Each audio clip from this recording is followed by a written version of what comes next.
Iron Man Repulsor build for next to nothing.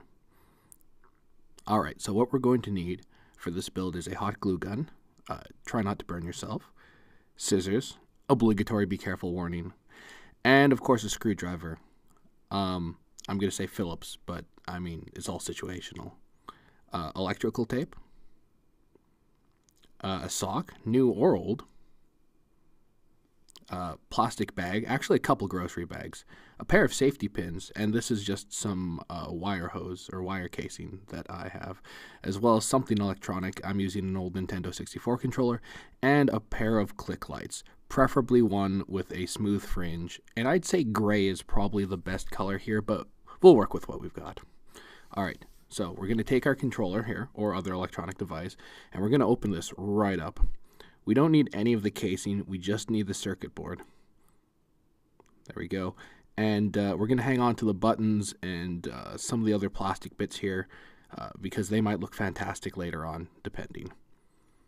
Alright, so let's clean up our workspace a little bit. Taking our controller circuit, we're going to leave like 8 inches of the cord attached, and we're going to set that to the side for the moment because what we need is the cord. We're going to strip some of the bits of protective casing off and pull out the actual electrical cords within, being very careful to keep the casing intact, by the way, because we may need some of that in a bit. So here are the bits of wire that I got from the casing, as well as a couple bits of that protective plastic from over top.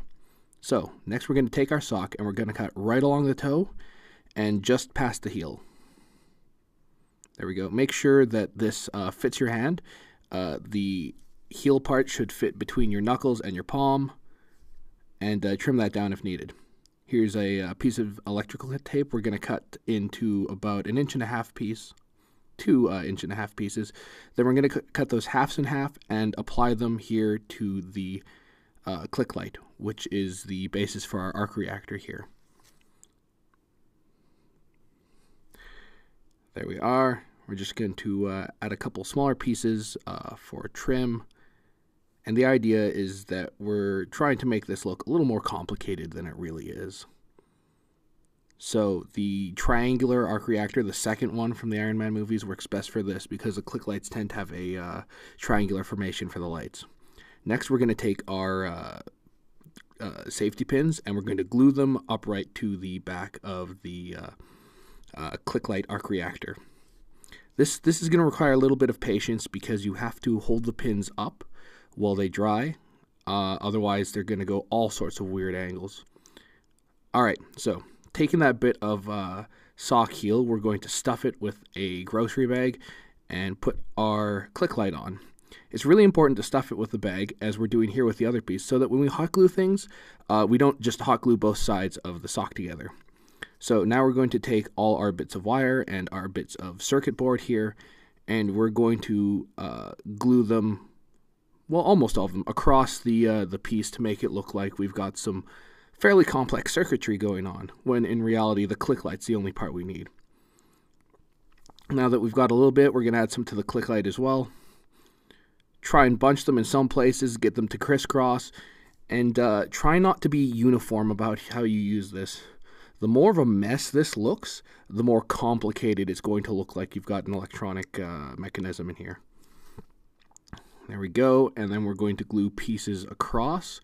Part of this is, of course, for the visual effect, but the other part is so that we just don't lose any of this. It requires, again, a little patience, waiting for the hot glue to dry, and this is where we can reapply our buttons as well to add to the aesthetic of everything. So this is how our arc reactor is going to look underneath a shirt. There we go. And to wear this, you could just put some tensor bandage across your chest and use the safety pins on that, or even another shirt. And our repulsor, which looks a lot more complex, even though it's just that click light on and off. And you're certainly not limited to one. I did a pair of these, and one of the wonderful things about these click lights is that even though we glued it on, we only glued the backing. The backing comes right off, and we can put the new batteries in there. Here's the one I did in gray. and it looks a little bit better. And you don't have to use a Nintendo 64 controller. Anything electronic can work, just a small circuit board and some wires.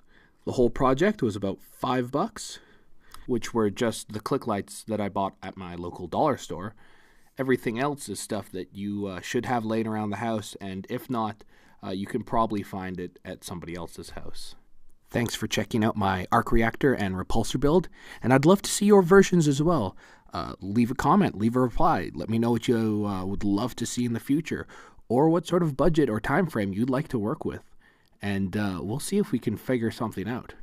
And until next time, this is one half of the Super Takanaka Brothers, signing out.